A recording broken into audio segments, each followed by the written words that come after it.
Welcome, friends, to episode 200 of the Ink to Film podcast, where we read the book and then see the movie. I'm Luke. And I'm James. And this week we're going to play a couple of games. The first line game and a game, I don't know if you have a name for it or not, James. Did you come up with a name for it? No, I really didn't, yeah. A movie quote game, adaptation line game, and then we're going to talk about our favorite episodes and read some feedback, and then talk about our lives and how they've changed over the course of the last 4 years. There's a lot to look back on, 200 episodes over 4 years or so. I think a lot has changed for the both of us. But to start us off, one of my fondest memories is that we launched this podcast. The first episode dropped during a solar eclipse. Yeah, I remember that too, man. You mentioned this to me the other day, and like it had slipped my mind, but you saying it just gave me this vivid memory of walking outside my apartment complex and just seeing the world go dark. Like, it didn't go pitch black because we weren't in the direct line, but we were pretty close here in Portland, so it got real dark, and it's just this surreal moment, right? It's not something you might ever experience again, and to think that coincided with the launch of the podcast is a pretty fun thing.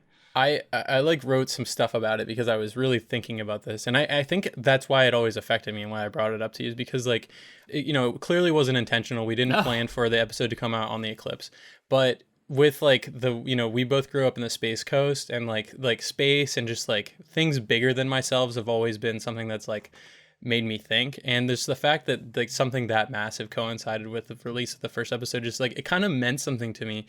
And then what we were covering at the time was it, and there's like sort of an extra dimensional, like sort of larger than life feature to that story.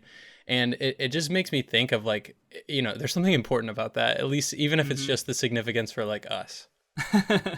Yeah, man, I'm totally with you. It's just a fun bit of trivia, honestly, that I don't think I fully appreciated at the time, how monumental that was going to be. Because like, we didn't know how long we would do the podcast for. It was like, we were both excited about it, and we didn't have an end date or anything, but we were like, we'll do it until we don't want to anymore. And here we're still going 200 episodes later. Pretty amazing. Before we get any farther, I'm going to go ahead and open up a special beverage I have here. I don't know if you can see it on camera. Oh yeah, it looks a little bit like champagne. Yeah, I got a little what do they call them? Split of champagne. So we're gonna do a very delicate process here of opening a bottle of champagne around my computer. Point it towards your monitor, yeah. This champagne bottle has been in my fridge for a while. It's been waiting for an opportunity, for an occasion to get opened. So here we are. We've finally come to the time.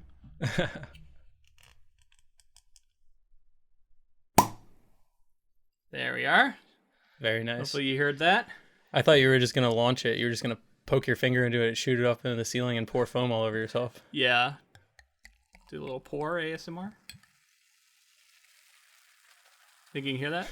Yeah, definitely. I can hear it. Unfortunately, I did not coordinate this with you, so you don't have champagne on your end, but no. You do have something, right? Yeah, I'm drinking a pretty sizable Glencairn of Peat Monster Scotch. Nice. The Peat Monster is a good one. Well, cheers, buddy, to 200 cheers. episodes. Can't really clink remotely. So 200 episodes of the podcast. Just real quick, that breaks down to 80 projects, and then 7 special episodes, including this one. Of those 200 episodes, 25 of them have featured a guest. So exactly 1 in 8 we've had a guest on, which is an interesting rate. I don't know why it seems like kind of random, but that's just how it's worked out. So every 2 months or so, we have a guest on.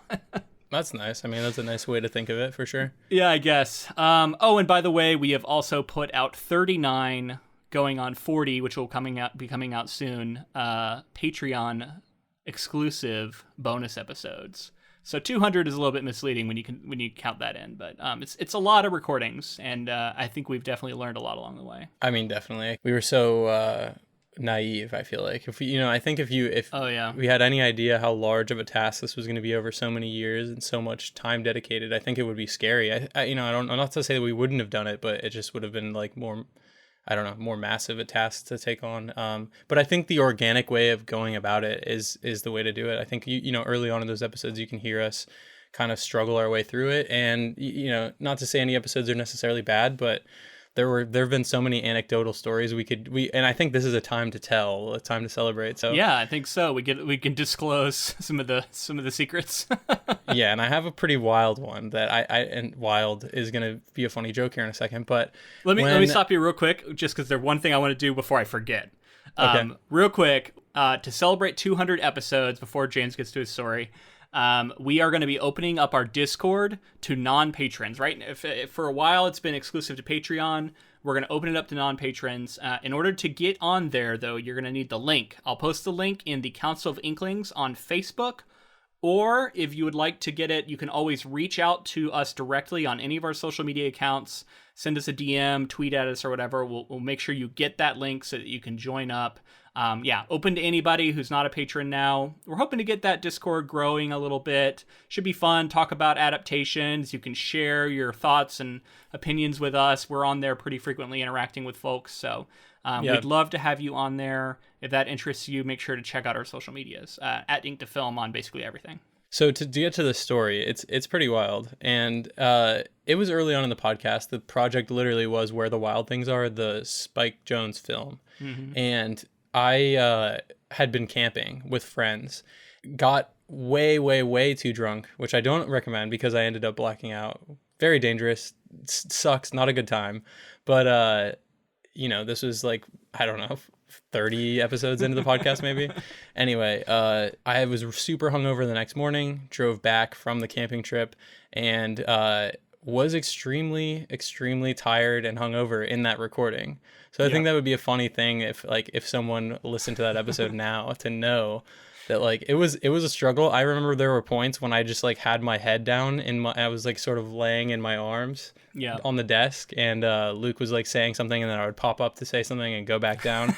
But the show had to go on in that scenario. I think that was the only window we had to record, and we needed to get it out. So yeah, for whatever reason we had to do it. It was the dedication early though. Yeah, I remember being a little bit annoyed with you, but also pleased that you were able to get through it. You know, I give you credit for that, gutting it out. Yeah, I mean, getting blackout drunk right before you're going to record an episode of a podcast seems like a bad idea. I assume you haven't had any repeat occasions since then. No, honestly, I made a pact to myself that day. Yeah. Not that I was in college, obviously, prior to the podcast, but yeah. And you're younger than me, I have to remind myself, because that's not anything I could have done in the last 5 years. And so like that was the point in my life. That was a turning point where it's never happened and it will never happen again. So it was just one of those things where I had to get it out of my system one last time right before recording for the podcast. So yeah, I guess so. That's a funny one. Yeah, I have a few little things like that, and honestly, it went a lot into my choices for the episodes that I'll choose later. So I'll be sharing some behind the scenes stuff for me, because that went a lot into my choice for like what made an episode a favorite. Right. But you have another one you wanted to talk about? I have one. This is another one. This is, again, kind of self-inflicted, but this time I had my wisdom teeth removed, and we had a guest, Fonda Lee, come on, and it was episode 68, Godfather Part 2, and I had gotten my wisdom teeth out that day and recorded an episode, and was like being very careful not to like sort of do anything with like the stitching or whatever they did. I was in no pain, but it was just a weird process, and like Fonda was very understanding. You were on a lot of drugs at the time. Yeah. You were painkillers. I actually don't remember taking a ton of painkillers or anything like that, but whatever they had given me from the extraction, it was still lingering when we were okay, that's what it was. Because I remember you were like loopy, a little bit loopy. I think you did a good job. Once again, I think you gutted it out. So, I'll share one since we're disclosing some of these things. Way back, I believe it's episode 8, I want to say. Correct me if I'm wrong. It's the part 2 of where Do Androids Dream of Electric Sheep by Philip K. Dick. We lost half that recording. And this was really early on in the podcast. And we didn't realize until we were basically finishing the episode. And we looked at our recordings and realized that half of it was gone. For whatever reason, it had paused and didn't resume. I think we had a drop call or something. Anyway, beside the point, we lost it.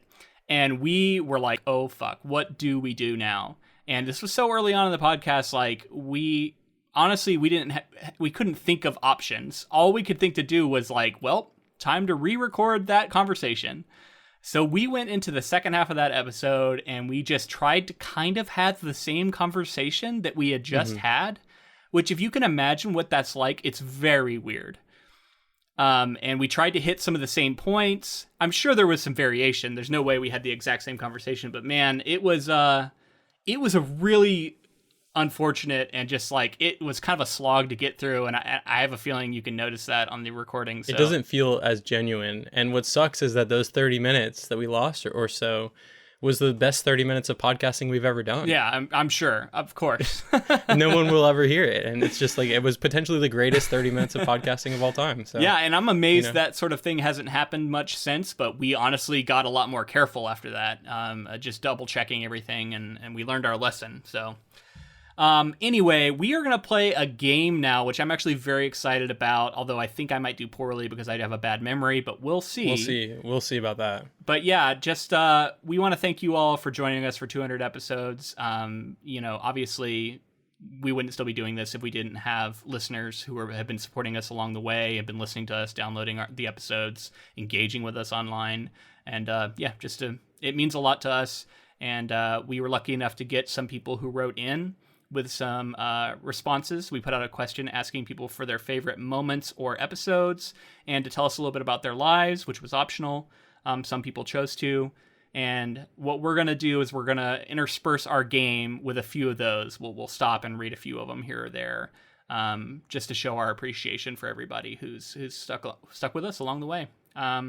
So let's talk about the game that we sort of came up with. Although I actually can't claim credit for mine. I've tweaked it a little bit, but I'm going to be playing the opening lines game with you, James. And this is a game that I first heard about on Murphy Napier's YouTube channel. She's a booktuber who has a good channel I subscribe to, and you should all check it out. She played this game on there. She did it a little bit differently, but it gave me the idea because I was like, oh, this would be fun to do with James. Basically, what we're going to do is I'm going to go through books that we've read. I'm going to read you the opening line, and then I'm going to give you points. And I've basically divided them into 3 difficulty categories: easy, medium, and hard. The easy category is worth 2 points, 1 point if you need a second line. The medium category is worth 4 points if you get it on the first line, 2 points if you need a second line, 1 point if you need a third line. And then the hard category is worth 6 points if you get it on the first line, 4 points if you get it on the second, 2 points if you get it on the third. It'll be up to you to choose how difficult you want to go for, but basically we're gonna compete over the course of this next section, and then at the end we'll total up our points and see who won. It's a very sort of loose, casual game, but we're taking it very seriously. Of course. So mine is similar as well. It's basically just a mostly iconic line, sometimes a little bit harder, maybe more of a deep cut from a film that we've covered. And instead of doing extra lines after that, I will give you a separate line from somewhere else in the film if you need a hint. And in that way, we'll do sort of a similar scoring system where easy gives you less points, medium would give you a little more, and hard would give you the most points. Yeah. You guys will figure it out as we go. Hopefully you can enjoy and sort of play along with us. I think that'll be the appeal to it. Test your own memories. See if you can get it faster than us. I'm sure there will be some that you definitely do. But yeah, if you're ready, I think the first thing to do is give you an easy one, a softball to start things off. Do you want me to read you a line first and then you'll give me the movie after? Yeah, let's do it. All right, so this is probably the easiest one I have. Just full on, just getting the feel for the story. Here we go, or for the game. It was a pleasure to burn. That is Fahrenheit 451. Good job. I'm sure many of our listeners got that too, but I am going to give you 2 points for that. 2 points on the scoreboard. I don't know. I guess I'll keep track of the score. You know, it's funny, for a second there I panicked. I was like, am I going to be able to pull the name? And then, of course, it's harder than you think to like pull the name of a thing, for sure. So right. I'm curious to see how I do on your easy one. All right, give me a softball. Mine is going to be equally easy, but it is, I have to return some videotapes. American Psycho. Yes. Okay.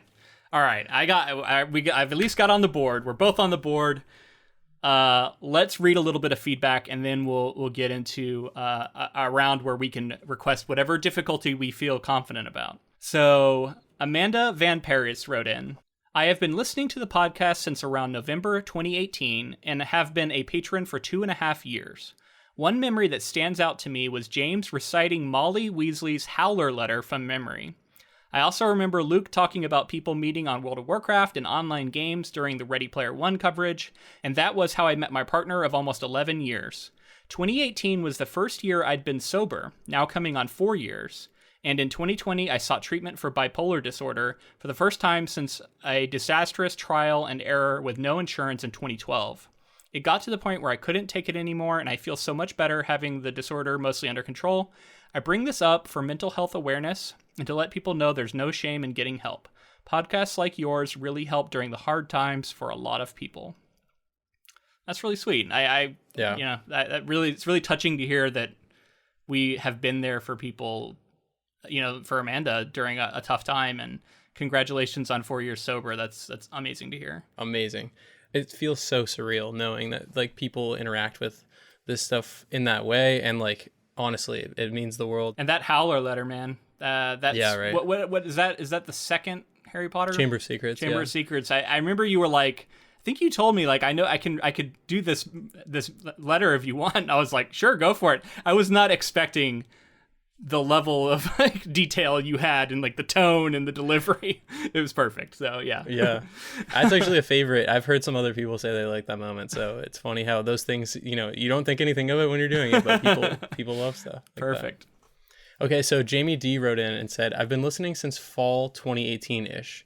Back then I was a newlywed and a cat mom. Since then, our family has expanded by one additional cat in 2019, Penelope, and a human baby in 2020, Evangeline. My favorite past episodes were Coraline and Good Omens. I have fond memories of listening to the It coverage while on a pre-baby road trip in January 2019. Coraline and Good Omens, It, you know, these are popular projects of ours. I'm glad to hear that Jamie D was able to connect with those. And it's just so cool to think about people, you know, building a family in this amount of time and having us as part of it, you know, at least listening to it at times, you know, that's really cool. We really appreciate it. And, you know, it being so massive for the podcast. Yeah. I did want to mention another, like, anecdotal story while we're here very quickly. Okay. So a small detail is that when we were doing our It film episode, we had recorded it. I was editing it, but I was editing it in a hotel room during a hurricane. Oh yeah, in Florida, and it was currently hitting. I could look out my window and see the storm swirling, and it was crazy out there. And then we released it that night, like that the hurricane was hitting, so that it would be there that morning. And it was just crazy because it felt like Pennywise was like upset that we were. It was something like, you know, this natural disaster happening to like kind of almost try to prevent us from releasing the episode. Yeah. Good stuff, man. Oh, I forgot to mention, I have edited these emails just slightly to keep them a little shorter. So if you wrote in and you notice that it's been changed ever so slightly, that's why. All right, so let's get to another round. What difficulty would you like to choose? I'll go with medium. Medium, okay. I'll up the ante a little bit. Once again, this is the opening lines of the novel. That's what he's trying to guess here. I am a very old man. How old, I do not know. Gosh, so many old men. I'm going to say No Country for Old Men. That's incorrect. Here, I'm going to give you another line. This is going to be worth 2 points if you get it here. Possibly I am 100, possibly more, but I cannot tell because I have never aged as other men, nor do I remember any childhood. I'm going to say Altered Carbon. Nope. Wow. Not that. All right. Final line for 1 point.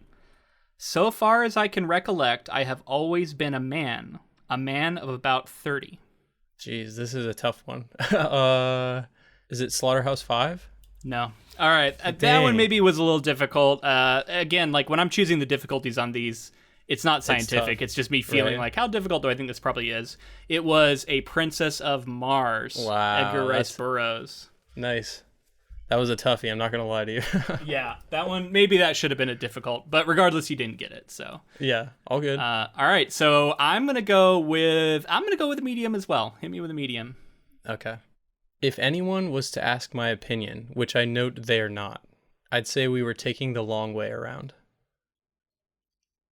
I'm gonna need a hint. I have no guess for that. So this is for 1 point, and it's a separate line from somewhere else in the film. I know what I must do. It's just I'm afraid to do it. I'm gonna guess No Country for Old Men. No, not No Country. Okay. So it was the Fellowship of the Ring. Oh boy. Yeah. There's so many lines from that I would have recognized. You had to choose some that I. It was a medium question. Oh man, I bet a lot of people got it. That's one that I'm sure people got. Okay, well we're off to a smashing start. Disappointing start. Anyway, let's read some more feedback. Jeremiah Dylan Cook wrote in. He says, I've been listening to your content since 2018, and in that time, I've gone from wannabe writer to an author of several published horror stories. In terms of a favorite episode, I can't pick just one, but I vividly remember binging all your Shining and Doctor Sleep installments. Yeah, thanks. Stephen King is a highlight of the show. People love him. People love those episodes. And congrats on publishing your horror stories. That's awesome to hear. Yeah, I love to hear that. That's amazing. So Laura from Why the Book Wins, which is a podcast. Right. It's a podcast. She connected with us on Instagram. I've listened to a little bit of it. Yeah, it's good. It's good stuff. If you're interested in another adaptation podcast, check it out. They wrote, I'm a new listener, having discovered your podcast in March of this year. The plus side to finding you guys a few years in is that there are so many episodes to choose from when I want to listen to one. Your coverage of Rawhead Rex is one that stands out to me as being so fun and entertaining to listen to. There are a few podcasts out there comparing the book with the movie, including my own, but yours is the best. I really admire what you're doing and the passion you have for it. You never sound bored talking about whatever book or movie you're covering. Yeah, I mean, that's something I pride myself on, and it's honestly, it's fairly easy. Like, I don't get bored talking about this stuff. Like, we both genuinely love talking about it, and if we didn't, I don't think there's any way that we would still be doing it, right? Like, you have to, if you're going to start a podcast, you have to find something you're passionate about that you're going to want to talk about, especially if you're going to do 200 episodes. Yeah, that's high praise too. Thank you for saying that about our podcast. Yeah, we appreciate that, Laura. Okay, so are you ready? What do you want to go for? You want to go even harder? Or you want another easy one just to get some more points? What do you want? I'm going easy this time. Medium was like a scorcher. All right, here we go. Easy. Now I'm going to blank out a character name that would be too obvious. Blank was almost home when the state trooper pulled him over. Lovecraft Country. Yep, Lovecraft Country. Good job. Boom. 2 points. Very nice. Nicely done. That's like, it's easy, but it's not super easy. So like I was saying, that other one was a real softball. The other easy ones are still a bit of a challenge. There's a lot of people who've been pulled over by police in the books we read. So. Yeah, fair enough. All right, what would you like? What difficulty? Give it to me. I'm going to medium again. See if I can get a medium. All right. This one's just a test of your memory. Ready? Okay. God, I'd give anything for a drink. I'd give my goddamn soul for just a glass of beer. That's The Shining. It had to be, right? Yep. All right. So that's 4 points for me. Yep. Yay. I can hear Jack Torrance say that. Perfect. I love that. Okay, let's do some more feedback. Okay. So at Books to Watch on Twitter wrote to us saying, things I like best on Ink to Film, anytime someone mentions Tolkien, Remy joins the show, or there's something as heartwarming as Rudolph the Reindeer. This one made me happy. First off, shout out to Remy Nakamura, one of our favorite guests to have. Glad to see people enjoy having him on as much as we do. And then, a little shout out for our heartwarming Rudolph the Reindeer Christmas episode, which, I always feel a little odd about. I'm like, I don't know how many people are going to be interested in something like this. So it makes me happy to hear that somebody liked it. Yeah, it's always interesting. Like, if we step outside the box, there's always people who will kind of engage with that in ways that we weren't expecting. So awesome to hear. So Gloria writes, I've been a listener since right after you guys did the 2017 It episodes. I love that you guys provide a different perspective as to why the film adaptations sometimes have to be so drastically different from what the book depicted. It's definitely made me appreciate some of the film adaptations more. My favorite episode is the one with Annihilation. I could never quite put into words how I felt about that book, and you guys nailed it. Ooh, yeah. What a great project. I definitely look back on that fondly as just a really cool experience covering it. And I'm glad to hear that it connected with Gloria. Yeah, she's been definitely connected with us on social media for years now. OG, going back to the 2017 It episodes, that's like early on and has stuck around with us for 4 years. So, I mean, that makes me happy that we're able to have some retention there. I know there's been a few listeners like that. It's very cool. Yeah. Yeah, it's awesome. I love to see that. Okay, what do you want? What difficulty? All right, give me medium. Medium. On those cloudy days, blank was never sure when sunset came, and sometimes they were in the streets before he could get back. That has to be I Am Legend. Yep, got it, man. Good Nice. job. I Am Legend. Well done. All right, so that's 4 points for you. My turn. Let's see. I'm gonna go. Give me a hard one. I'm feeling it. All right, you ready? Yeah. I don't want to sound foolish, but remember, love is what brought you here. And if you've trusted love this far, don't panic now. Trust it all the way. Is that Edge of Tomorrow? It is not. Dang. All right. I need a hint. All right, my hint, I'm not going to lie. My hints in the hard category are pretty merciful, so I think you're going to get it with this one. You ready? Okay. I hope that nobody has ever had to look at anybody they love through glass. Okay. If Beale Street could talk. Yep. All right. That's 2 points Got for it. me. That is also, I believe, the opening line of that book. Good call there. That's a Hey, good line. nice. There you go. Time for some more feedback.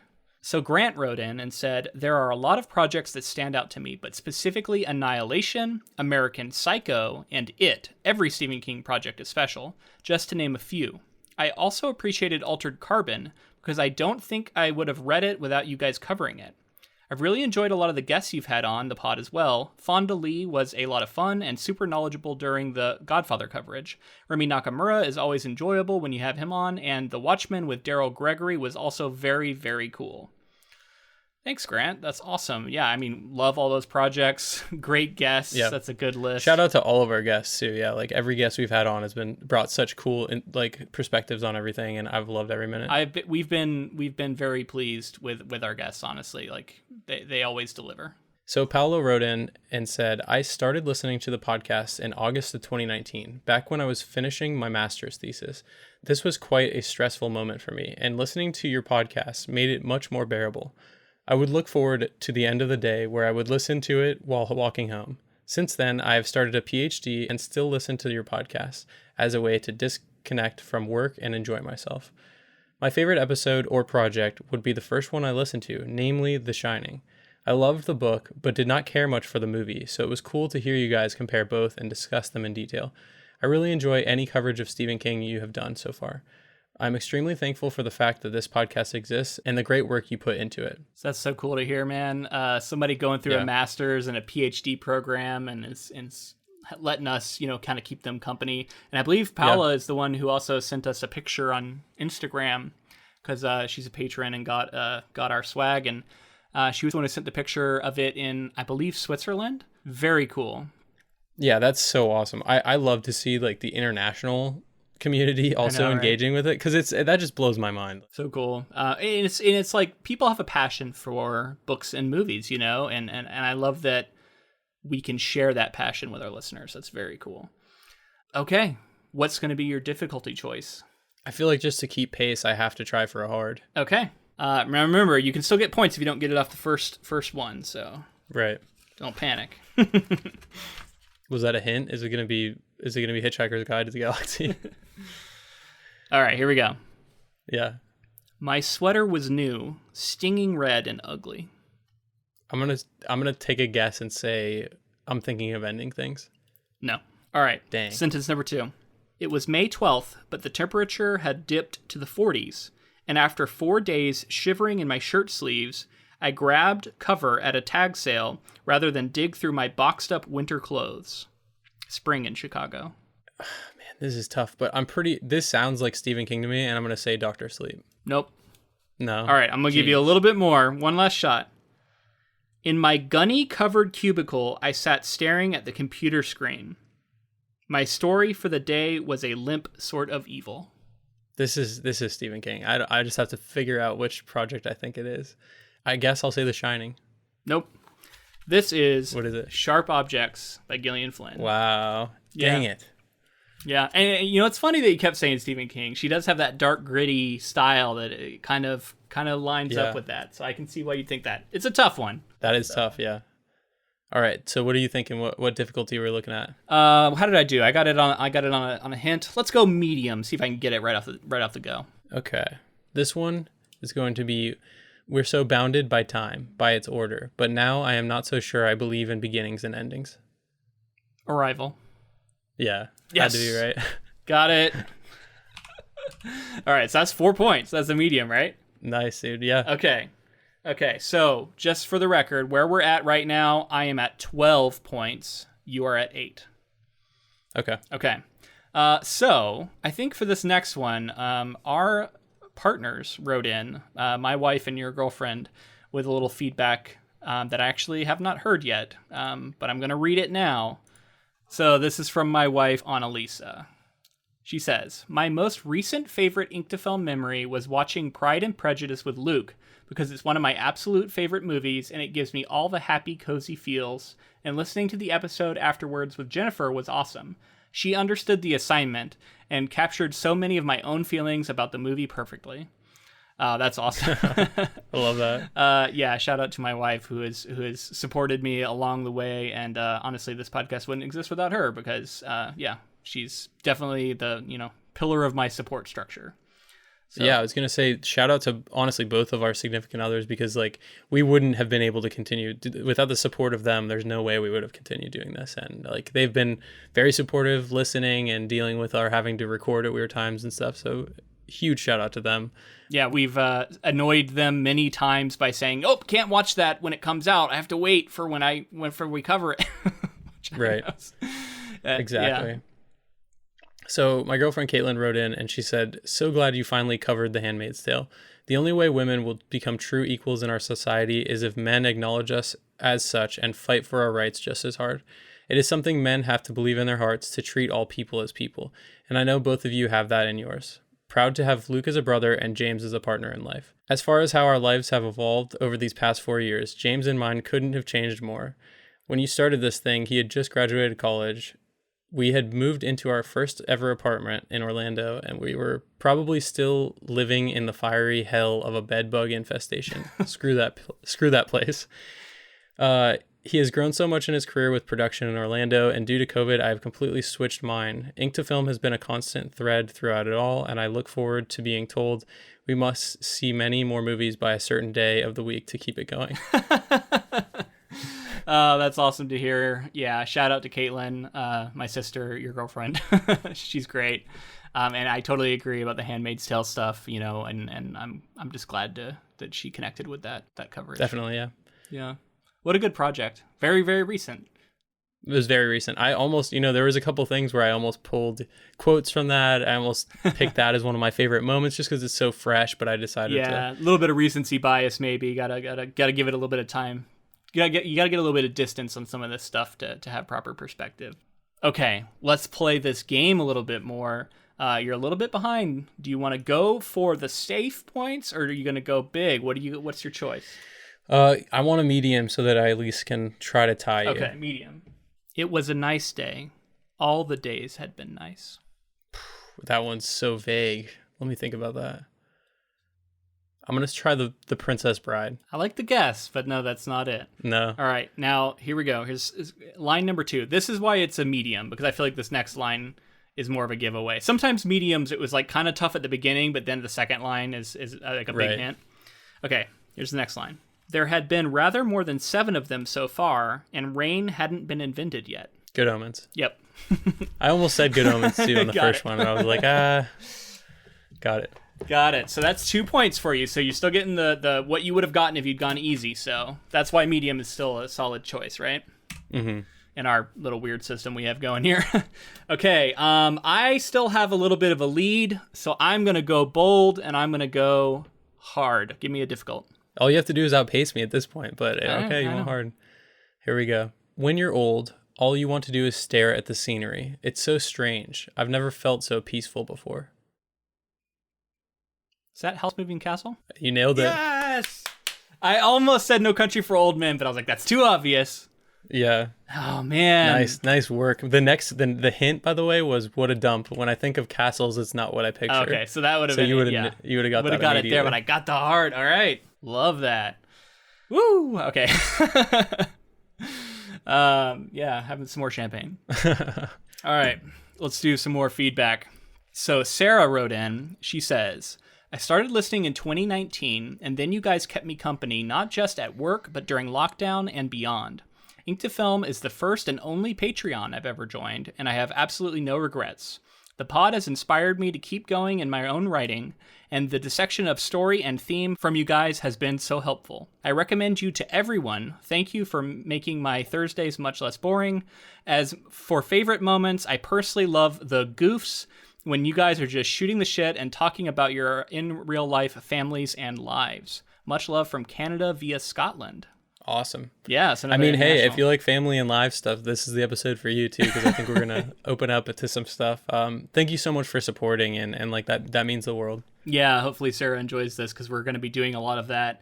We always feel a little weird talking about ourselves, so that's why we're going to do it this time, because we usually don't do it a ton, because we like to focus on the material. But I do know that some people at least do like to hear about the people behind the mics a little more. So it's a good balance. We got to strike a balance. Yeah, we are real people who black out sometimes before recording episodes. All right, so Taylor Lane writes, I think I began listening to it in 2018. Between then and now, I've gotten engaged, married, started a new job, and moved into a new house. Ink to Film is always the podcast I turn to for a boost of inspiration when life's big moments become a little too daunting. I love your Lord of the Rings coverage. Also my favorite, James. Awesome to hear. That's my quote. Awesome to hear. But my favorite episodes are The Haunting of Hill House. I wish I could rewatch the series, but I'm a bit sensitive to horror, so these episodes give me a much-needed fix. I really appreciate the work you put into each episode. Reading the book and then seeing the movie has been a hobby of mine for a very long time. It's a treat to experience it in podcast form. Thank you for all your effort and for providing a way for me to indulge in scary stories without being haunted by them. Wow, that's so cool to hear. That's a fairly recent project we did this year. It was a lot of fun. I know we were kind of mixed on the series, so I'm really glad that Taylor's still able to enjoy it. That's really cool to hear. Yeah, I mean, overall, I think I really like that project. Yeah, that show was really incredible. Well, and it won me over in kind of the second half a lot more than I was in the first half. That was actually a fun outcome of that too. Is the way that like in the first half you're like, I don't know, and then that second half was like you were like, oh wow. Yeah, exactly. Yeah. So that was fun. Very cool. Okay, so that's the last of the feedback we got. I think let's do a little rapid fire round to finish it off. Yeah. I was going to suggest the same thing. So it's like we should start a podcast or something. Yeah. Sounds good. All right. So what do you think? Three real quick? Go back and forth? All right. So let's go back and forth, though. So do you want to go... No, let's just choose. What do you want to do? Give me a medium. Your father is about to ask me the question. That's Arrival. Yeah, the story of your life, but I will give it to you. The story of your life. Good job. That's 4 points. That one almost sent me down a weird path. I was like, what? But I got there just in time. Good. That's a good pull. All right. I'm going to go medium. Okay, this one is nice suit. John Phillips, London. I have two myself. Rumor has it Arafat buys his there. Die Hard. Got it. Yep. I was like, I know that line. I knew you would know it just because it was Die Hard, but I thought maybe I'd trick you with maybe an American Psycho, like sort of tilt to it with the suit talk. Honestly, you might have if you hadn't already done it. Right. You know what I mean? Like, because otherwise I might have been tempted to go American Psycho. Talking about the suits. Love it. All right. You are at 14 points. I am at 22. So you got some points to make up here. I think you got to go difficult. Yeah, I think I do. Let's go hard. All right. This is tough. All right. I'm ready. All right. Sally, a mutter. Wake up now, Sally. This one's tough. I'm going to say A Silence of the Lambs. Nope. No. All right. I'm going to give you a little bit more here. These are very short, so I'm giving you a little kind of little cluster of sentences. Okay. A louder mutter. Let me alone. He shook her harder. Wake up. You've got to wake up. Charlie's voice. Is this Haunting of Hill House? No. All right, you still got points available, so I'm going to go a little bit more. Let's go. So, Charlie's voice, calling her. For how long? Sally swam up out of sleep. Why do I not remember somebody named Sally in anything we covered? I'm going to give you one more sentence just because that's kind of mostly the same stuff. So let me give you one more sentence. Okay. First, she glanced at the clock on the night table and saw it was 2:15 in the morning. A Wrinkle in Time? No. No. Sorry, buddy. That's The Stand. Oh my God, why did I not remember any of that? It's because it's the beginning. It's very beginning. He's waking his daughter up to flee. Yeah, that's tough. That's a tough one. All right, I'm gonna coast here at the end. I'm gonna go easy. I wanted to request that you went easy so I could read you this one. Okay, well, perfect. Would you fuck me? I'd fuck me. I'd fuck me hard. I'd fuck me so hard. That's where the wild things are, right? Yeah, right. Silence of the Lambs, of course. Yes. Perfect. Yes, all right. Yes. 2 points. All right. Where do you want to go? Give me. I haven't heard many easy, so give me an easy. Let me get some points on the board. All right, points on the board. The tower, which was not supposed to be there, plunges into the earth in a place just before the black pine forest begins to give way to swamp, and then the reeds and wind-gnarled trees of the marsh flats. My instinct is Neverending Story. The Neverending Story. Oh. Yeah, I feel like the beginning of the Neverending Story is in the real world, I guess. But all right, next line. Beyond the marsh flats and the natural canals lies the ocean, and a little farther down the coast, a derelict lighthouse. Annihilation. Yes. The inverted tower. I thought you would get that. That's all right. It's been a while. All right, so that's 1 point for you. Give me another easy. Okay, easy. Just doing this one for the love of the game right here. Ready? Yeah. It's going to be a little more than one line, too. I've seen things you people wouldn't believe. Attack ships on fire off the shoulder of Orion. I watched sea-beams glitter in the dark near the Tannhauser Gate. All those moments will be lost in time, like tears in rain. Time to die. I can hear the score. Blade Runner. Love it. Had to talk about Blade Runner. I just have another one that I want to read before we finish off here. Give you the bonus points. I think I'm solidly in the lead here.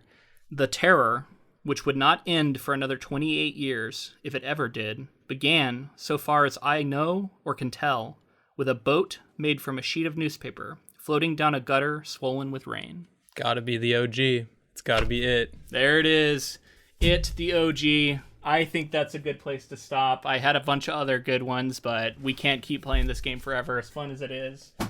Yeah, I think the final tally, I'll even give you these 2 points. Let's see where we're at. All right, 26-17. I'll take the victory here in this very scientific, very fair. I won't hear any statements to the contrary game here.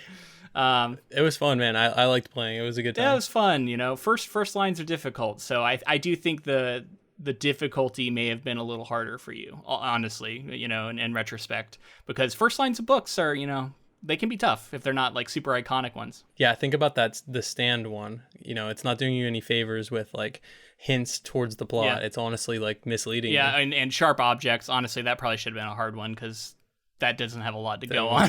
Yeah. I was like convinced that was Stephen King. That's funny. Yeah. Very, very cool. Okay, so that's the end of our game. We now get to choose our own favorite moments and favorite episodes.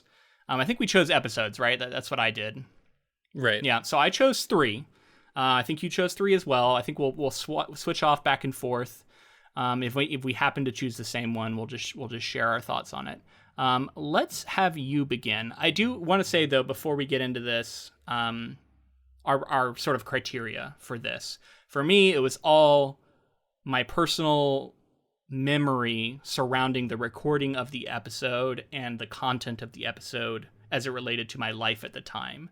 So because of that, the guests weren't so much of a factor. So, you know, once again, shout out to all our guests, but that wasn't really something I was considering when I was choosing favorite episodes. Yeah, we always talk about how we get into these projects and dig so deeply into them and think about them for weeks at a time. Our lives seem to collide with them in such weird and interesting ways. So there's kind always of revolve around the project for a little microcosm of time. Yeah.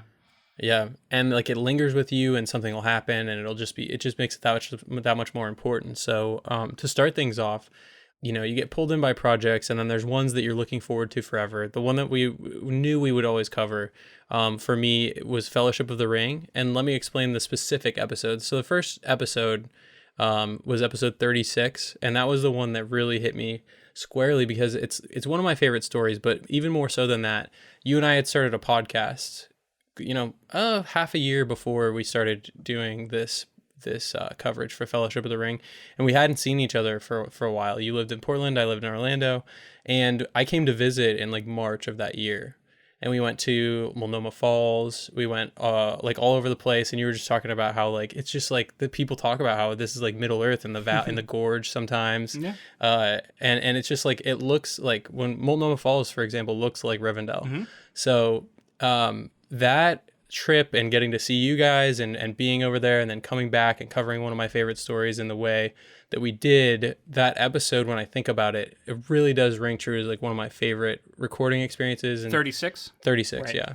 Being in an area like that feels like Middle Earth, and then you come home, sort of process the story. And around that time, I think we went and saw A Wrinkle in Time together in the theater.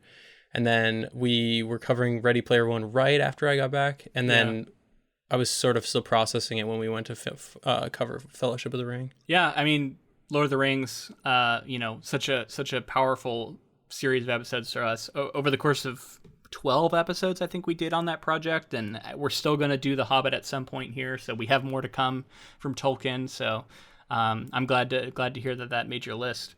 Okay, so my first one, I'm going to go in chronological order. Episode 56, Coraline, the book. It was published on September 6th of 2018, and this one stands out to me because while it wasn't my first episode recording in the little room underneath my stairs in my rental house, it was the second.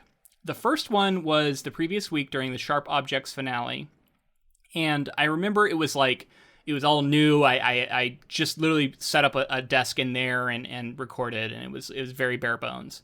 This week was when I had time to like put up all sorts of like trying to put sound dampening up, and I had a little lamp, and like it really was this cozy little space.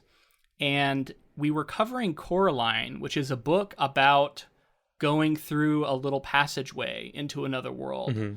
And I'll just always remember like the subject matter lining up in this really special way with the place I was at in this new house. And the episode, like my audio sounds like shit for all those episodes. Did you go back and listen? I've listened to a lot of them over the time, and like it's super hollow. I don't like it at all. I wasn't able to get the sound right, but the experience of recording in there is a memorable one. On one hand, there was no AC, and it was a tiny little room, so it would get hot as shit.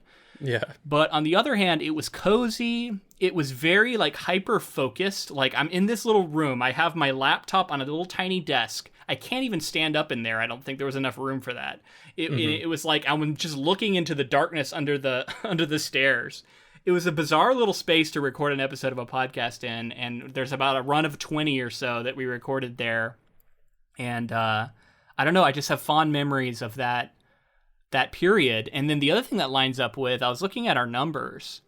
We had really started to plateau and not really experience much in the way of growth over that summer. And I remember I was starting to get kind of frustrated. And for whatever reason, when we released Coraline, specifically this episode, and then that project as a whole, and then we followed it up, I think shortly thereafter with The Shining, and we took off. We had this huge explosion of downloads for us. It was our first like spike that we got, I would say. We had a nice spike around Annihilation, but like this was like a sustained spike that went up and then lasted. So I guess it's not a spike, but like and ever since this period, our podcast has been doing pretty well. Like it's never gone back down to the numbers from before this episode. So this episode is one I look at that kind of marked a shift for us, and I don't know if there's something in the episode itself or just something the stars aligned with the arcane workings of these different podcasting platforms and why they just decide to show episodes to people. I don't know. But for whatever reason, it all lines up, and my thoughts and my fondness kind of circles back to this one episode, and I think it's also a good one. Talking about Neil Gaiman and that project was a fun one. I love that. And like we've talked about Leica many times, and just like how I mentioned in those episodes, like that it's a dream job for me to work on a production like that, because it's so different than normal set production. And the stop motion animation is just one of my true loves in life, is that art form. And that actually reminds me, like when we were covering Coraline, I was beginning, not even maybe beginning, but I was in the middle of working in like TV production on like long-term TV shows for like National Geographic and some of these other things that I did. And I was away from home. I was living in hotel rooms, and like I remember that being very different for me. And like I'll get more into it when we get to like the how life has changed along the course of the podcast, but it does lead me into my second one, which was another project that affected me based on like what was going on. And that was when we covered The Shining, and specifically episode 60. I was living in hotel rooms when we covered The Shining. Yeah. And the way that just like enhances that story, like I can't recommend that more. It's like, it wasn't a nice hotel necessarily. It was a fine hotel. It wasn't a haunted, like Shining isolation hotel, but it was enough to where like I felt like sometimes I was being watched, and like I felt like there was a presence sometimes. And Start this is wondering like about if somebody might have died in this room before, right? And this is all prior to COVID and everything, and so it's like it feels like a different era at this point. When I was like living I was having to travel for work a lot because of the nature of production, and like and like I'm one to enjoy like a haunted house or like a ghost tour, things like that. So like it kind of feels like that in a way, where I'm kind of like tempting fate with reading this book, and like living out of a hotel room felt very interesting. And just the stories that you talked about with like Stephen King, like living in a hotel when he was writing the story. And I just sort of started thinking about how these, we've talked about liminal spaces before, but places that people that are like universal, everyone's been to a place like this, and the way that those kind of stories can have like inherent, like deep-seated power when you start telling a story in one of those places is really cool. Yeah. So good, such a classic for us, and honestly, that definitely brought in some numbers. People still listen to those episodes. That episode, I think that one you're talking about, is the one that has really good retention on our YouTube channel. People stick around, and like that's one of the ones that's got a lot of listens, and people seem to like. So I think that's a great choice. All right, so my next one is going to be episode 82. Pet Sematary, the book, part 1, which was published on March 28th of 2019. So this episode for me was a chance to think about my mom in a way that I hadn't in a while. So she passed away from brain cancer some years before recording this. Not that many, but and her favorite author was Stephen King, which I've mentioned before on the podcast, but covering Pet Sematary and covering Stephen King in general always makes me think of her. But Pet Sematary in particular is a book about grief. And it is a book about what you would do to keep the people you love around. Like what lengths someone would be willing to go. And I just found myself in this really strange moment where I was thinking about her reading this book. And it gave me this like connection to her that was really special. And I don't know how much of that made it onto the episode. I know I talk about it a little bit. But I think I felt self-conscious about like disclosing some personal details there. But it really did strike me, and it's something that I'll always remember about that project. Just especially that first book episode where I just felt closer to her than I had in years, and I always look back on that one fondly for that reason. You mentioned how like in the episode that it might be one of Stephen King's scariest stories because it is so real, and it is something that everyone has to deal with at one point or another in their life. And I love that you were able to talk about the connection that you had with your mom like that. Like I've always thought that was really cool. So my third one, I almost didn't choose this one because I feels a little bit like a cop-out because of the project itself, but I think that the timing of it all, like people will understand why I chose this. Because I did choose Fellowship of the Ring, but my third one is going to be episode 129, Return of the King. And the reasoning is, this is our first like coverage that we decided on after the pandemic had begun. And it was a chance for us to kind of escape into Middle Earth. And we mentioned that like to each other. We were like, I think this would be a good time to like sort of escape. And again, Lord of the Rings has always meant a ton to me. The films were a reason why I got into filmmaking, and to literally escape the pandemic into Middle Earth, and also to see like the power of community, especially in the podcast, and the way that people wanted to experience the story at the same time we did, and the way that there was really not much else going on in a lot of people's lives. It was during lockdown. I think it just gave great perspective to me on like what the show can be and what it means to people, and like how everyone can rally around something like this and art and appreciate something all at the same time. And like, I've talked about on the podcast, like my girlfriend and I got COVID like early March. So this is like, we took some time off while I was sick. Well, she was much more sick than I, but we got to the point where we were ready to record another episode, and then we went to Middle Earth. And I just like, I'll always remember that as like the chance that we took to recalibrate, during a pandemic with all this stuff going on in the world. There was protests all over the country. It was just like a wild time. And of course, like supporting the protests, and also everyone's worried about COVID and everyone's isolating in their homes. It was just, it was just a lot going on. And for us to go to Middle Earth at that time, I thought was really memorable. Yeah, it kicked off a period, right, where we're still living in the tail end of like all the wildness that happened surrounding COVID. That was my choice as well. Nice. Same exact episode 129, published on March 26th of 2020. That's my birthday, by the way. You can look at that date. Really? That's my birthday, March 26th. That's awesome. I'm very bad at remembering people's birthdays. I have it on a calendar so that it reminds me. Anyway, yeah, I mean, for me, I was living in a Marriott at the time in which we recorded that. My wife and I had been out of our condo for several months at that point. We had a flood, and we were getting it remodeled and repaired. And we were dealing with the insurance company. We were dealing with the HOA. We were the in-between between those two, groups that both were treating us like we're the problem the whole time. It's incredibly stressful.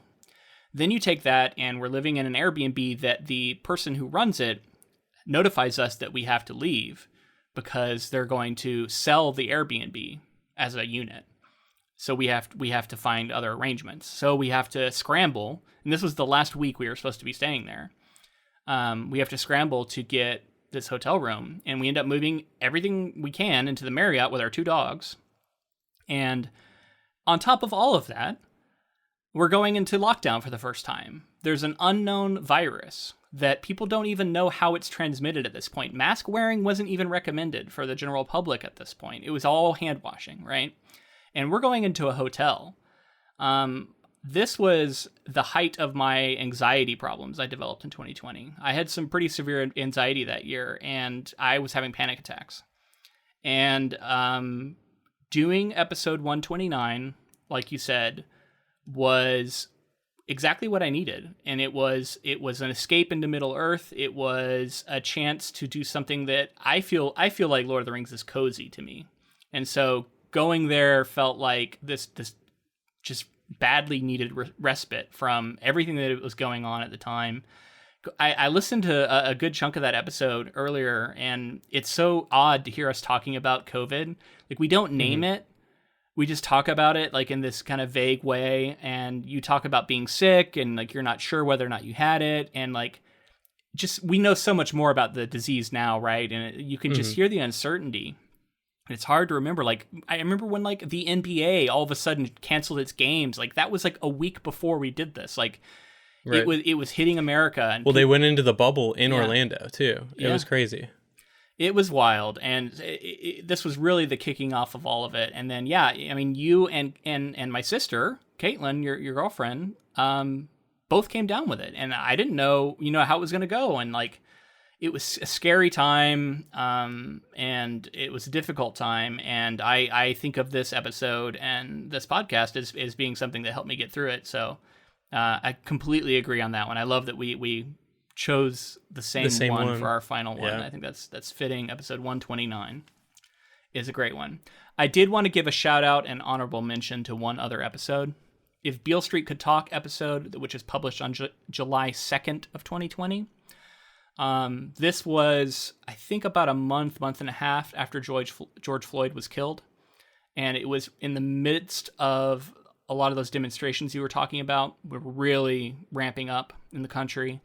And we cover this project that was eye-opening to me. It was perspective shifting. It wasn't like I was completely unaware, but like there's just nothing quite like reading James Baldwin. And it was so good, and it was now I look back at this period, and I think there are people who might claim, and I don't know if this will hold up over time or not, but like I've heard it said that we might be in the midst of a second civil rights movement. James Baldwin was writing from the perspective of someone who lived through the first civil rights movement and was a very prominent figure. And so to have that connection and to be reading his words, that's a really special episode to me. I really enjoy it when I listen to it. I'm proud of it.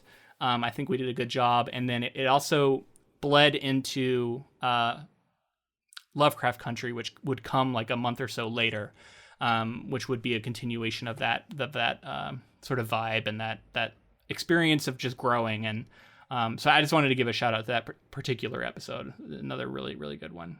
Yeah, I'm really proud of that as well. And like we talked about how like, there's going to be some things in those episodes that would be challenging to talk about. And I think we were like really developing the way that we wanted to talk about this stuff. And I think just coming from a genuine and honest place has worked for us.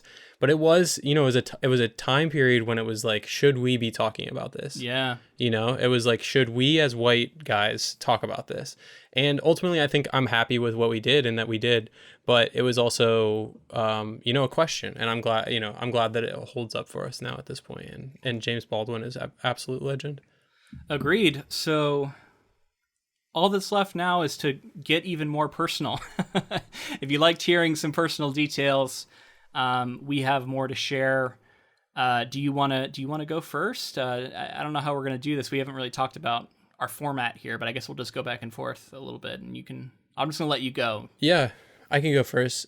It's interesting because like I was a big podcast consumer all through college, and in some of the ways that people that wrote into us told us, like, it got me through school and different life things. I felt the exact same way about podcasts, and I knew all through college I wanted to start a podcast. Getting out of school, I felt like, I think like a lot of people do, really lost. And I didn't know, especially in my industry, I was like, what do you do? Like, how can you possibly put yourself out there that far and start to make art with people, but also do it in a way that is going to create income and support yourself. So I was really young, getting out of college, and just at the very beginning of the podcast, I was starting to work pretty consistently and like sort of a freelance capacity.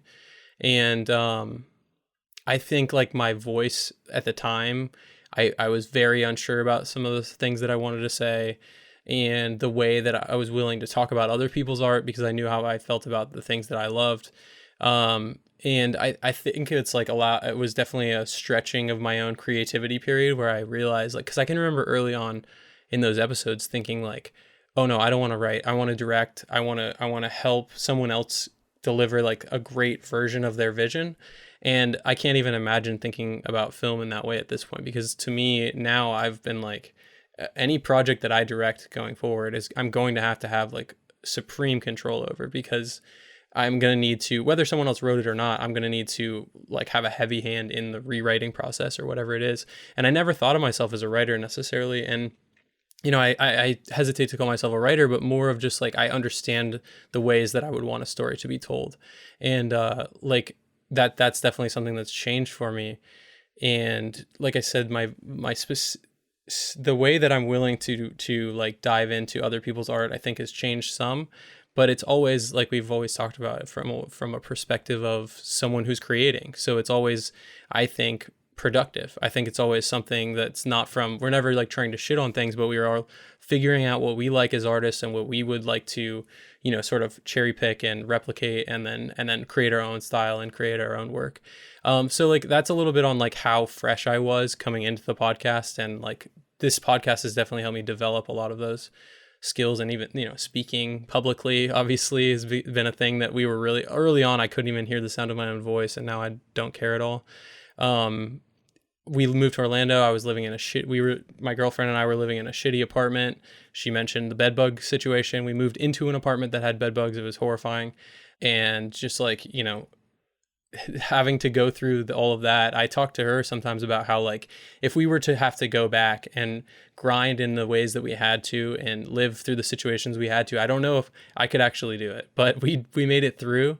And like, I'm happy to say, like, now I'm in a much better place than I was in terms of just like life stability, everything going on. Like, I've worked on some amazing short films. I've worked on smaller productions, and then I've gone on to work on $1 million massive productions for commercial work and narrative work. And I've worked in post-production in the camera department, and like developed my skills in those departments. And like, ultimately I'm going to continue to grow those and use those to do what I want to do and direct feature film. And like, I'm continuing to freelance and in the camera department, mostly some in post-production. And then I've been hired now as an instructor at a university teaching in the digital cinematography program.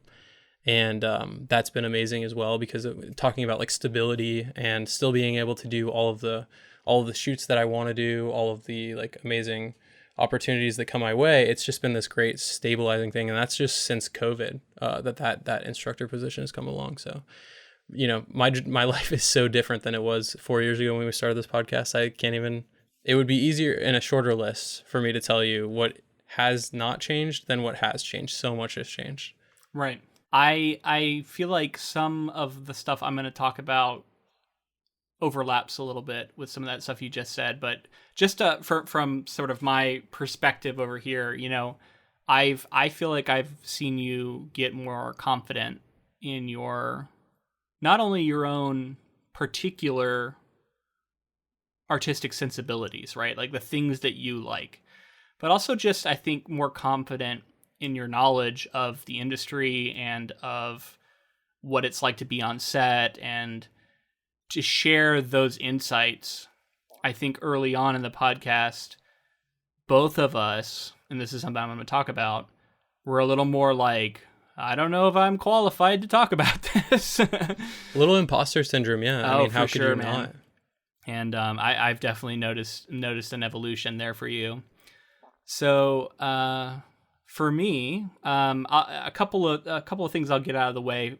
First off, I moved 3 times since the podcast began. An apartment to a rental condo to my actual condo that I own now. First time owning any property. And then, of course, we had to move out for a little while, so it's almost a 4th move that happened when that flood happened. So it was a lot of change over the course of 4 years, and maintaining the podcast through that was difficult, right? Like, and being able to be consistent with our weekly releases, which we have been pretty consistent. So I'm pretty proud of that record. Mm-hmm. Mostly, we've been moving around the northwest of Portland. We spent a little bit of time in North Portland in that house I was talking about. Because we moved into, maybe there's another time, maybe 4 times. I don't know. I lose count. There's so many times. And that's kind of been that. And I'm coming up on 5 years. No, I'm coming up on 6 years married to my wife Annalisa. So everything in that department has been good. I talked a little bit earlier about having some challenges with anxiety, and I'm gonna get back to that, because I think the place that I want to focus on is my writing life. Where I was at when we started and where I'm at now. So in 2017, when we started the podcast, I had graduated from Seton Hill in January of that year. And when I graduated from Seton Hill, I had signed with one of the largest literary agencies in the country, with a well-known, high-profile literary agent. I signed with that agent during my final semester of grad school. So, and I was the only one in my cohort to have an agent. So, as you can probably imagine, like, I was feeling pretty good about myself. Right. And during my thesis reading, where I was reading this was for my thesis novel. Mike Arnson, who's been on the podcast, was my mentor at Seton Hill, and he, talked me up, and he would, I appreciate it, and he means every word. But, he talked about how, like, you're going to see this book on shelves soon. I have no doubt. And, I felt very confident, and I felt like, man, this is all happening. My dream of becoming a published author is happening. I'm going to start this podcast on the side, and then it'll be a sort of symbiotic relationship with my publishing. And as my profile grows, I'll be able to grow the podcast, and everything's going to go great, right? Of course, I knew that there were chances that things might not work out that way, but you just got to jump in the deep end sometimes and go for it. So I am not going to name my agent because things did not end up going well with him, and he is someone who has proven to be litigious, and the agency in question has gone after people who have said negative things. So I'm going to not name anybody. But what I am going to say is that if you would like to know who it is, you can reach out to me and I can privately tell you. In case anybody is thinking about querying agents, I can share with you who this was. So my experience with this agent was I signed with him. I was very excited. My novel I wrote was a grimdark fantasy in 2017 that was compared to like Joe Abercrombie, Mark Lawrence, Stephen Erickson, those kind of authors. And it was sent to a bunch of the major publishers, right? Through my agent. And I had been prepared for what this process was going to be like at Seton Hill. They talk to you about it. They teach you what to expect. And I remember feeling there's a very weird relationship that develops with your agent, because if you're not a writer, you probably don't realize, but like getting an agent is a massive step.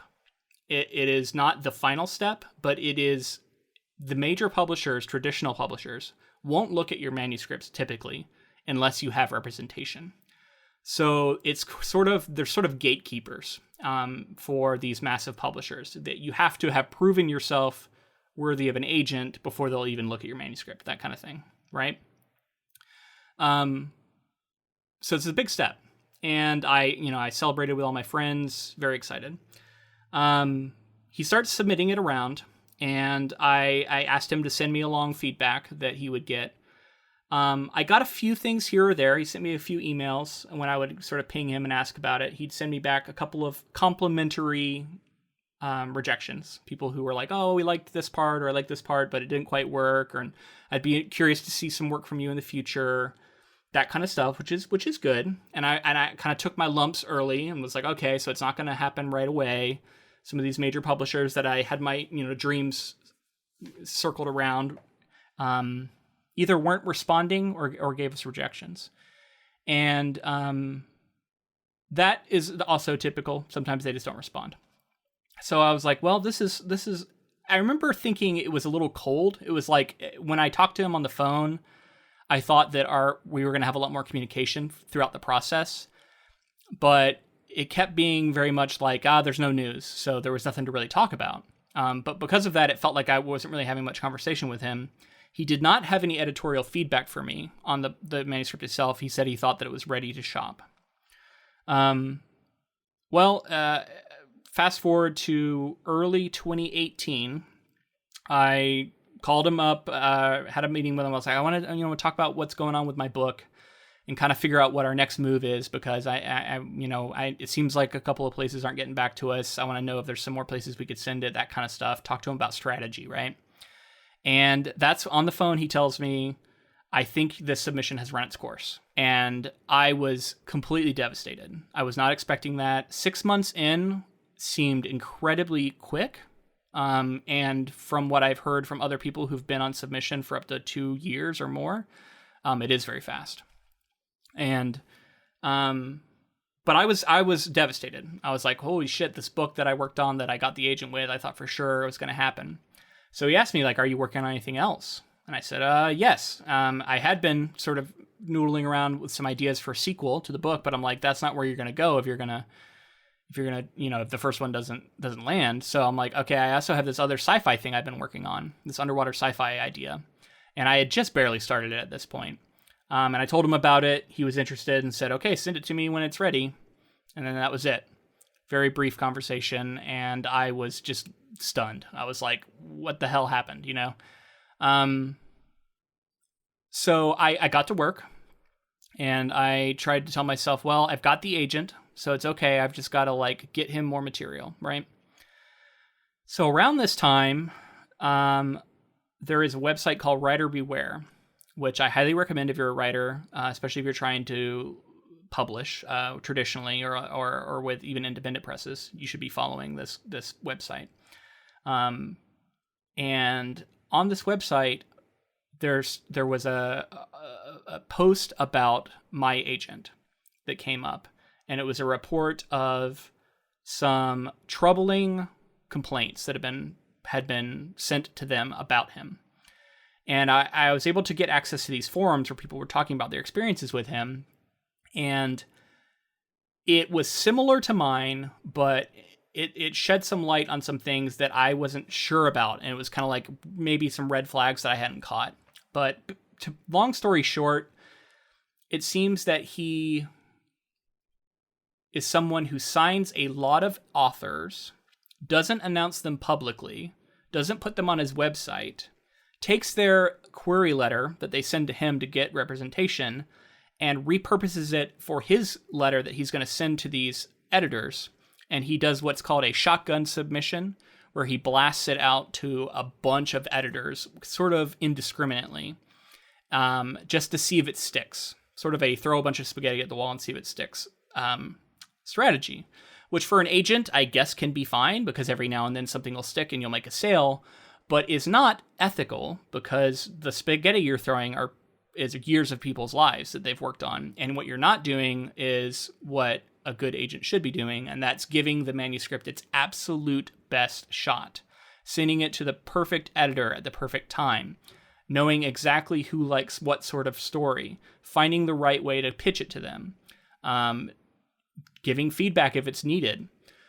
So there's a lot of things that can go into agenting that was not happening. And ultimately, it seems like the agent I had got a reputation for being very sloppy and being just very kind of ruthless in the fact that like he clearly wanted to make a quick buck off of people, but wasn't super interested in giving them their best shot. And then he unceremoniously drops people. And then once again, you've never shown up on any official document as someone he's represented, so he does not have a mar on his sort of record as someone who he couldn't sell a book for. This was happening to lots of people. My experience with him hadn't been quite that bad, but some of the stuff that I saw complaints about was familiar to me. Around this time, I talked to some other authors who mentioned that he was a bit of a joke in the writing community because if you win a award, like a major award, you would get an email from him where he offers you representation. And this was regardless of whether or not you already had an agent, which is also considered very unethical among agenting circles to do. And so it sort of became a joke of like, did you get this email? And that's how you know you've arrived when you get the email, this kind of thing. And then apparently his reputation with editors and publishers was also not very good because he was sort of known for just sending them stuff that they don't even represent or sending them the kind of books that they don't like and wasting their time. And whenever you waste an editor's time, you're going to get a reputation that's going to be kind of negative. Now, how can he get away with this, you ask? How can he be at this major agency and have success? Well, there is some nepotism going on. I figured. His father owns the agency, and he is sort of sheltered from anything happening because of that. He's sort of the heir apparent. I'm not saying that my book would have sold. I think my book hit the market at a time where Game of Thrones had announced to the world that grimdark fantasy is a subgenre of note. And all of a sudden, everybody was aware of it, right? It had been out for a few years at that point. It was at the height of its powers. It was something everybody was talking about. And what happens typically is that in film is sort of behind where books are. So books had already had a big moment, and then with that sort of subgenre, and then film was catching up to it. And what happened was books started moving on. And 2016 happened, Trump got elected, and there was a push away from grimdark around that time, and it was people going more towards like positive utopia type fiction.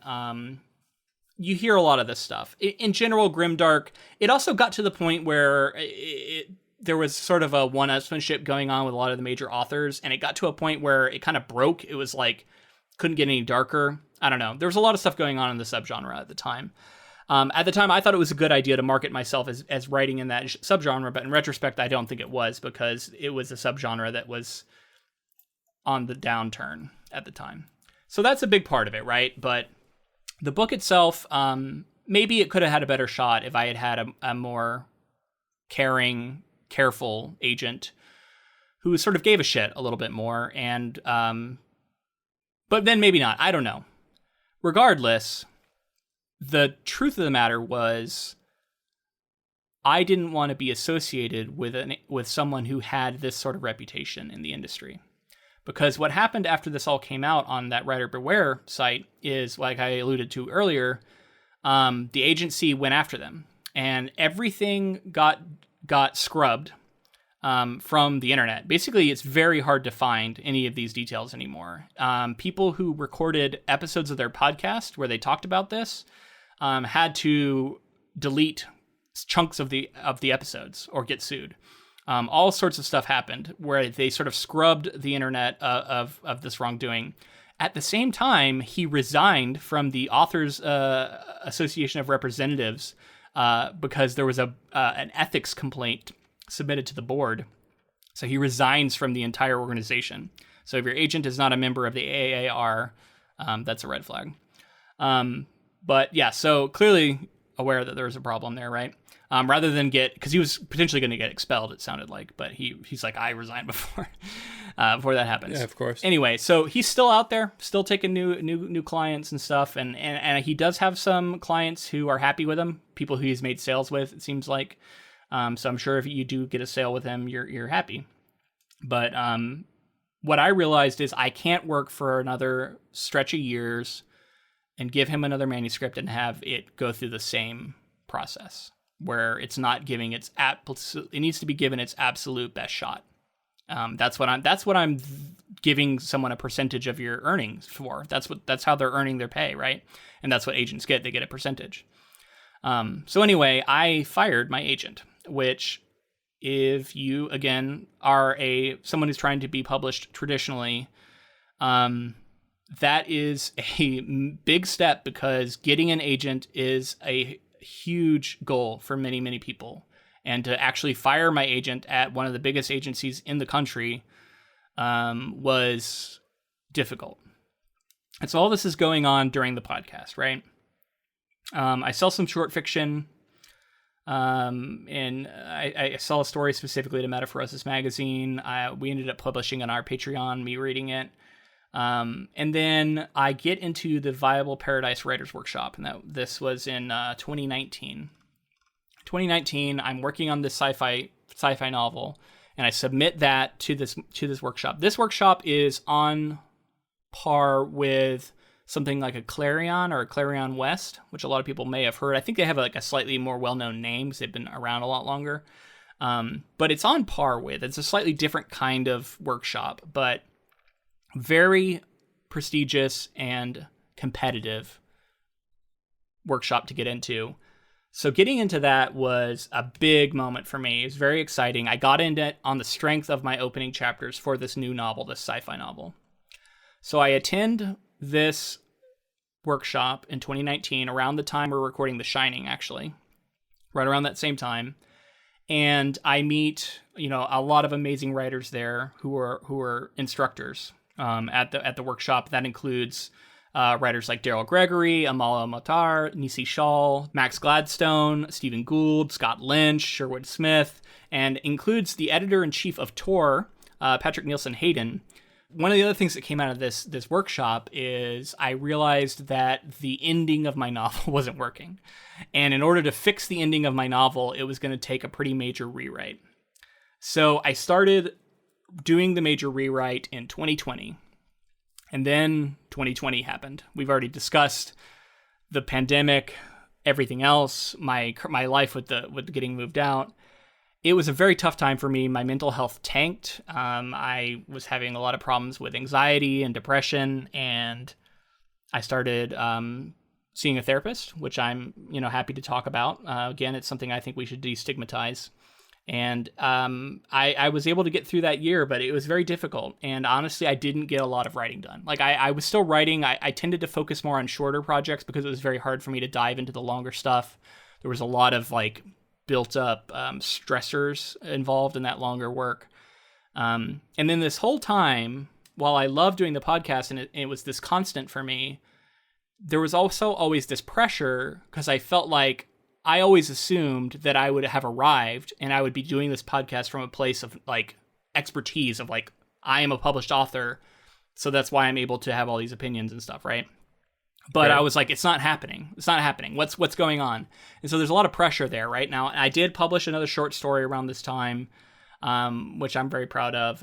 They come from The Void in a literary magazine around here in Portland. And so a little bit of success here or there, but the novel's still not done.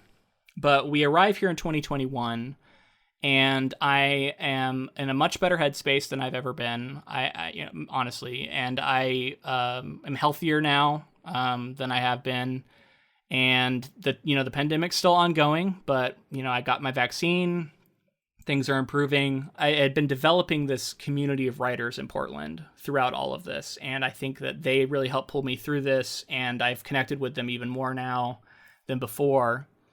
And I'm at a place now where I really feel like I can finish this thing. So my current goal is to get this sci-fi novel done, and then I'm going to be using it to try and get another agent. And honestly, this is something that I'm sure I can talk about in future episodes. And when I have updates, if people are curious, I'll share my writing journey because even that feedback we got, I know that some of our listeners are writers themselves, and so they might be curious about this sort of stuff. And we don't always have the path that we expect to have, and that has been this journey. This journey has been that for me, in what I thought was going to happen, versus what actually happened, and then having to make some difficult decisions, and then just being able to reconcile the image that I had for myself, that I thought I would have for myself, versus what was the reality. And how that really inflicted that imposter syndrome that you talked about earlier. I felt that all the time. I felt like, who am I to talk about this stuff? I lost my agent, that kind of thing. So it's been a journey. Yeah. And that's where I'm at with my writing. It is I think about writing every day. I don't write every day, but I write almost every day. I some days I work on the podcast and that ends up being mostly what I do. But, I take it very seriously, and it is my profession. I'm just waiting for everything to catch up where I want it to be. But for now, this is where I'm at, and hopefully that's enough for people. Yeah, I mean, it's been inspiring to see you come up against this adversity and still find ways to express yourself. And like you said, I think everyone had a low point in 2020, and to see you on the other side of it now has been really fun. And I know that you're going to finish that book and we'll get it published at some point. But this, I think it's great to see us improving every day together. And then having the podcast as another outlet has just continued to be this huge, I don't know, it's a de-stressor in ways. And then also it just allows us to kind of still improve our craft, I would say. Absolutely. I think the last 4 years has been a journey of just immense personal growth for me. And a lot of that is tied up in the podcast, and becoming a little bit more of a public person, has been part of that process. Learning, and honestly, I think reading is one of the best ways you can learn. about perspectives outside your own.